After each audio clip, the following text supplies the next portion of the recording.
this and a nighttime dream, which we all notice, is that this is remarkably consistent compared to the nighttime dream, which of course is one of the reasons why it is so difficult to see through. Nighttime dreams are easy to see through because, we wake up from them and then we go into another dream and it's always different. So it's not much of a challenge to see that it's a dream. So we could say that at night we go to sleep and then we go into a different dream each time we dream, and every morning we wake up to the same dream. So every morning I wake up and I'm back in this same dream.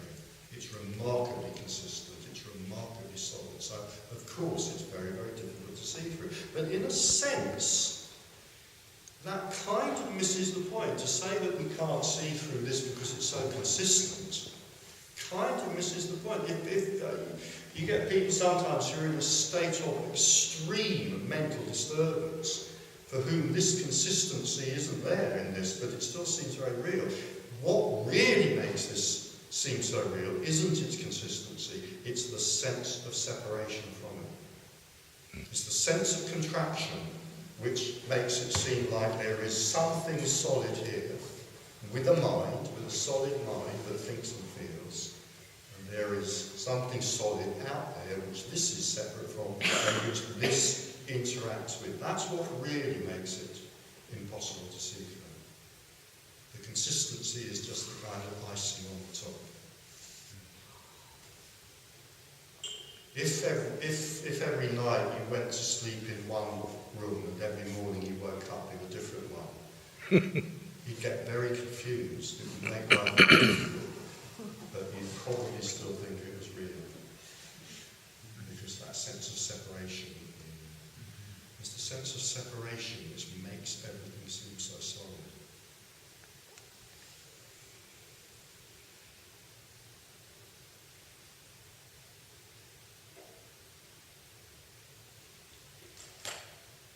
And that's just another story. And that's just another story.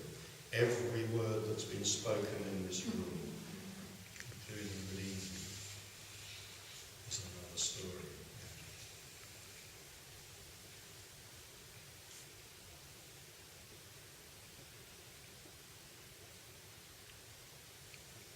And the really true thing is that what I'm talking about is the absolute core.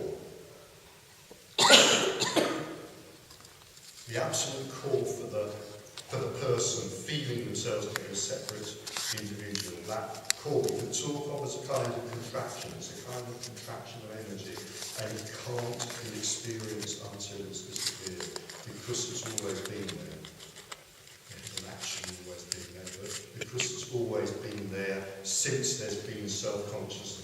From the moment there's been memory, if you like, self-consciousness, recognition of myself as a person, that sense of contraction's always been there. And because it's always been there, it can't be recognised.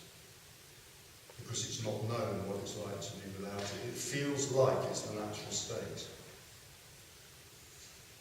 It's not the natural state, it's just something that happens. It feels like it's the natural state.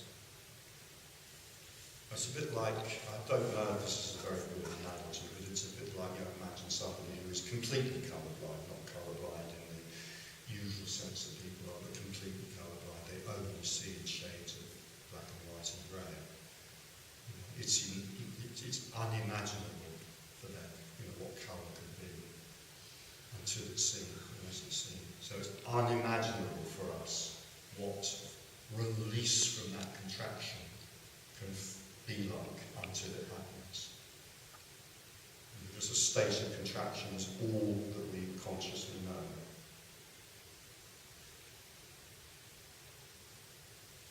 We think we can get glimpses of it, of expansion, through drugs and meditation and things like that. But we can't really. What we're getting is just another level of experience.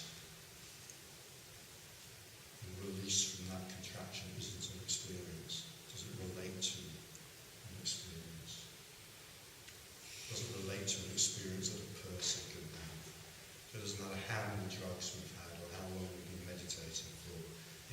still an experience that a person can relate to. It might be a bloody weird experience, depending on which particular cocktail of drugs you're taking, but it's still an experience.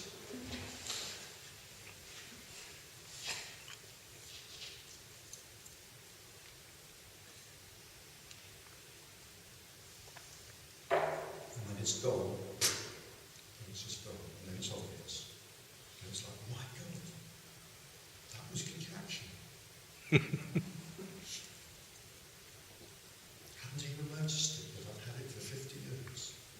Suddenly got it.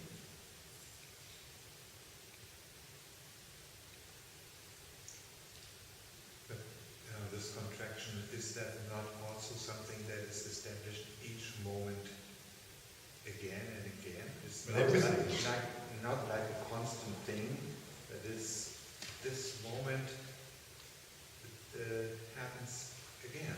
Well, you could say that's true of everything, including this glass of water. You could say there is no... Everything Yes, comes up.